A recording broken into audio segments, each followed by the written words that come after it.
आप सभी के घर भगवान शिव जी का शिवलिंग जरूर होगा। लेकिन आपने कभी सोचा है कि शिवलिंग कहाँ से आता है, कैसे बनता है और किस प्रकार से तराशा जाता है? आइए हम आपको बताते हैं कि शिवलिंग किस प्रकार से बनाया जाता है। एक छोटा सा गांव है बकावा, जहां पर इस महान कार्य को किया जाता है, इस पुण्य कार्य को किया जाता है। इस समय नर्मदा के गहरे पानी से बड़े परिश्रम के साथ जो है पत्थर निकाले जाते हैं। इनको नर्मदेश्वरी कहा जाता है। और ये पत्थर जब निकाले जाते हैं तो बड़ी इसमें मेहनत लगती है और इनको तट पर लाया जाता है।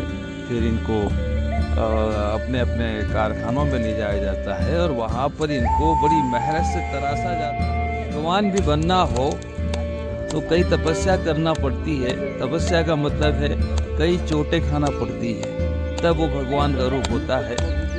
इसलिए ये जो हमारे कारीगर हैं, जो हमारे कलाकार हैं, जो मेहनत करते हैं, ये छोटे से छोटा शिवलिंग भी बनाते हैं और बड़े से बड़ा शिवलिंग भी बनाते हैं। इनकी मेहनत को हम जो है नमस्कार करते हैं। आइए से हथौड़ी से शेप देते हैं। शेप देने के बाद कटर से इस तरीके से शेप देते हैं।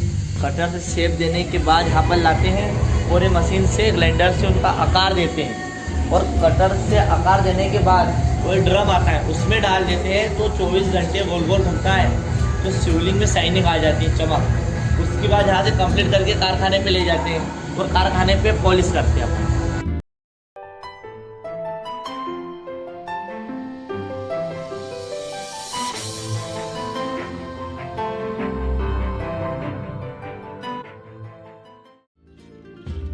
नर्मदे हर जी हाँ, आप ये देख रहे हो, ये ग्राम बकावा जो कि खरगोन जिले में एक छोटा सा गांव है जहां पर नर्मदेश्वर शिवलिंग बनते हैं। और ये गांव मैया किनारे बसा हुआ है जहां पर हर घर नर्मदेश्वर शिवलिंग बनाए जाते हैं। ये देखिए माँ नर्मदा जी से इस तरीके से पत्थर लाते हैं जो कि ये आपको जनेऊ माला और साथ ही ओम के आकृति टाइप जो आकृति दिख रही है, ये पत्थर में ही नेचुरल निकलता है। इसमें अपना कोई हाथ से पेंट सा करते नहीं या कुछ भी नहीं करते।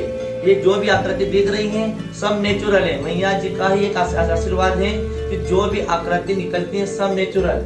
जी हाँ, इसकी कटिंग और ग्राइंडर की सहायता से अपन एक शिवलिंग का आकार दे देते हैं जो कि इस तरीके से देते हैं। आकार देने के बाद आप ये देखिए, इसमें आपको स्पष्ट रूप से जनेऊ माला और शिवलिंग के अंदर पूरा शिवलिंग का आकार दिख रहा है। माँ नर्मदा जी का आशीर्वाद या उनका कुछ देनी ऐसा है कि कोई सा भी पत्थर आप मैया जी से निकालिए, कुछ न कुछ आकृति जरूर आएगी। मैया जी के पत्थर में बिंदु, माला, जनेऊ और कुछ भी समझे आकृति जरूर निकलती है। प्लेन शिवलिंग मैया जी में नहीं निकलता। ये मैया जी की पत्थर की पहचान है। नर्मदे हार नामदेव शिवलिंग आर्ट पुरातन में आपका स्वागत है। जी हाँ, आपको मैं एक बात बताना चाहता हूँ कि बकावा में नर्मदेश्वर शिवलिंग क्यों बनते हैं। ये बाणासुर नाम का एक राक्षस था जो कि कोटि लिंग बनाता था, जो मिट्टी के जो कोटि लिंग बना के मैया जी में विसर्जित करता था। तो उन्होंने इतने शिवलिंग, कोटि लिंग इतने बनाए कि उनसे भोलेनाथ प्रसन्न हो गए। कि भोलेनाथ ने उनसे पूछा कि आपको क्या चाहिए। कि बाणासुर नाम के राक्षस थे, उन्होंने बोला कि प्रभु मुझे दो भुजा है तो मेरी इतनी भुजा कर दो कि एक साथ में कोटि लिंग बना के मैया जी में डाल दूंगा। कि ये भोले बाबा ने उनसे आशीर्वाद दिया और साथ ही भोलेनाथ ने ये बात बताई कि तुम्हारे जो कोटि लिंग, जो मिट्टी के लिंग मैया जी में जिससे पत्थर से टच होंगे वो नर्मदेश्वर शिवलिंग के नाम से जाने जाते हैं। इसीलिए बोलते हैं नर्मदा का हर कंकर शंकर के नाम से पूजा जाता है।